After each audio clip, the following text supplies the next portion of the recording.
But there's a problem. And in these few minutes that I have left with you, I want to share with you this. This is a big problem. It's a big problem. I see this problem in America, and I'm also seeing it here.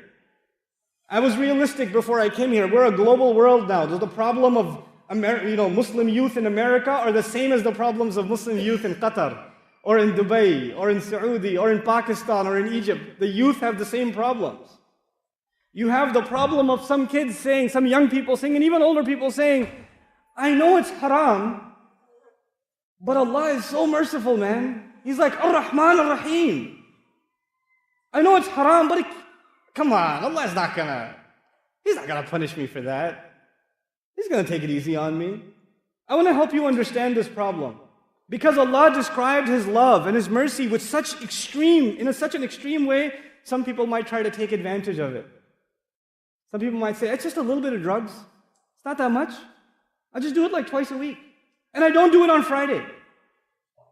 And I stop all of Ramadan, I stop. I don't drink a single, bottle of liquor in Ramadan. But other than that, sometimes, it's okay. Ar-Rahman Ar-Rahim. I'll make Umrah this year, it'll be fine.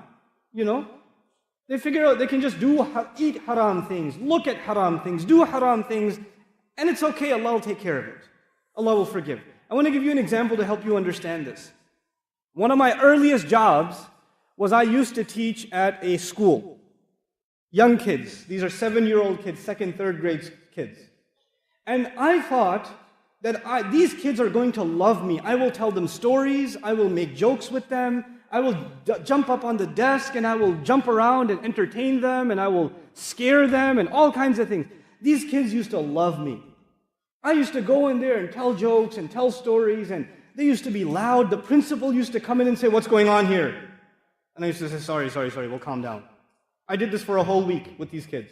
I used to walk into class and the kids used to clap.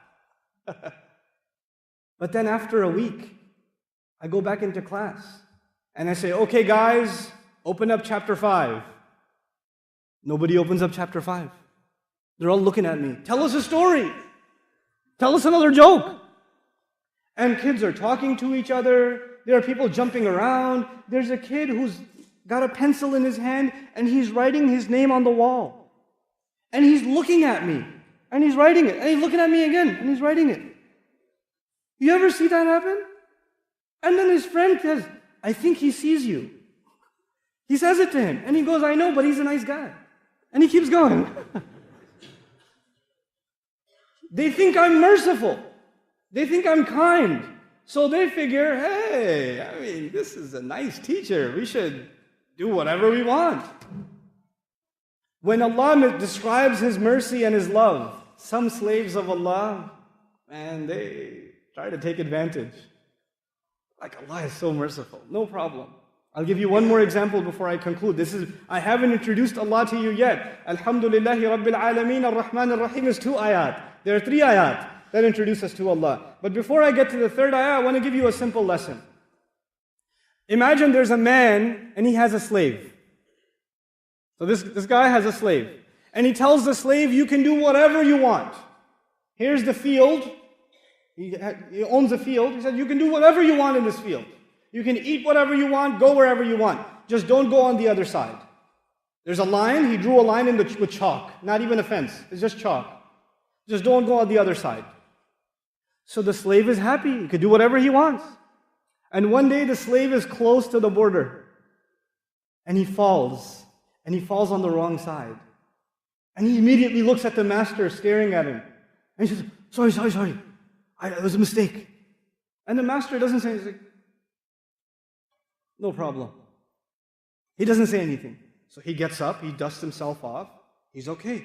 Next day he pretends to fall. And then says, sorry. The master doesn't even get up, doesn't even look angry. He says, this is pretty good. I mean, he told me not to go on the other side, but I've gone twice and I didn't get in trouble. This must mean it's okay. Some Muslim says, I had some haram substances and no lightning struck from the sky. Allah did not send like an axe wielding from the sky, chopping my tongue off when I lied. It should be okay. Allah is okay with it. You try to earn some money the wrong way, you look up at the sky, oh, nothing happened, I'm okay. I could do some more. So this slave starts going on the other side over and over and over again. And a whole year goes by. Now he spends most of his time on the other side. So the master calls him. After 1 year, he calls him. And he says, so, how's it going? Pretty good, pretty good. You're pretty kind. Love it.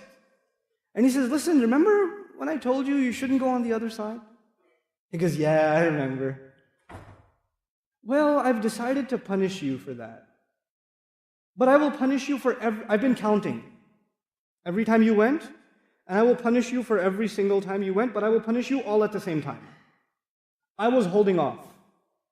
I didn't want to punish you right away. I wanted to punish you eventually. I mean, it was your choice. I didn't stop you from going. I just said, don't go. And I told you there will be consequences. But I've decided to get you right now with all of it. All at the same time, 1 year's worth of transgressions. This is Judgment Day. The human being thinks you can get away with whatever you're doing. No problem. I did something bad yesterday, nothing bad happened today. I should do it again today. Then I could do it again tomorrow, nothing's going to happen. It's all good. But Allah Azza wa Jal says, He puts the picture, He balances the picture, He says, Maliki yawmiddin. He's the master of, He's the owner of the day on which perfect judgment will be executed. Everybody will get exactly what they deserve. He's the master of that day too. So as I leave you in this khutbah, I want to share with you that Allah balanced two things. On the one hand, He is extremely loving, extremely merciful. And on the other hand, if you take advantage of His love and His mercy, then He will judge you too. On Judgment Day, there are only two kinds of people. People who get judgment, who get accounted, who get audited, that their records are checked, and the people who Allah doesn't check their records, He just lets them go. I want another story before I let you go. Soon after 9/11 in America, there was a lot of security at the airports. And of course, they gave Muslims special treatment when they travel. Right? So we had take your shoes off and go through extra security and pat downs and all of it. It's not like that anymore. The first couple of years were pretty bad. So one time I was traveling and nobody gave me extra security. I traveled like a regular person. I went through the metal detector and they did not say, sir, step on the side, let's give you an extra special treatment because you're a Muslim. Nothing. So I was surprised. I looked at the security guard and I said, I don't get it. But immediately the ayah came in my mind, hisaban yasira. Allah Azza wa Jal describes on Judgment Day, there will be people who will have their book in their right hand.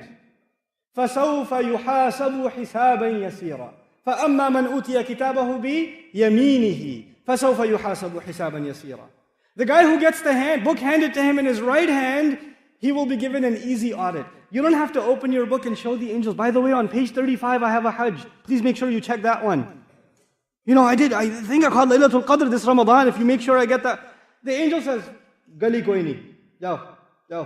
Just go. It's okay. No big deal. They're not checked. But if you get stopped by security on Judgment Day, and they say, let's see your book, and they open the page, and you even get asked one question, Judgment Day is bad for you. It's bad for you. إِنَّهُ مَنْ سُئِلَ يَوْمَ الْقِيَامَةِ فَقَدْ هَلَكَ. The one who gets asked even one question on Judgment Day is done, is destroyed.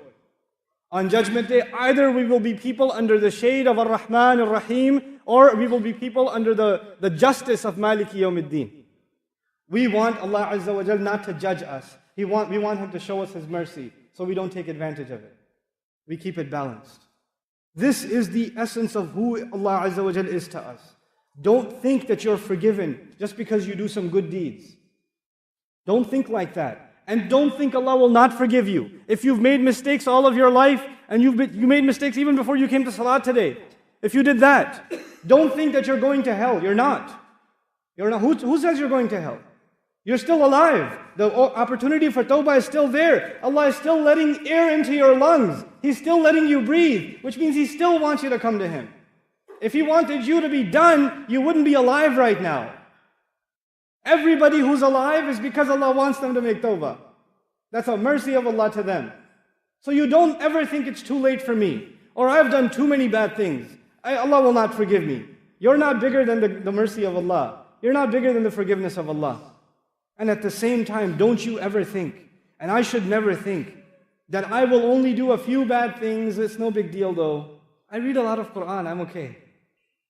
I make salat in the masjid, I'm okay. I have some bad habits, they're hard to let go of, but it's okay, Allah will forgive those. Nuh-uh. There are some people who only have one sin, and they keep doing it over and over again. It's one problem they have, and they don't let it go.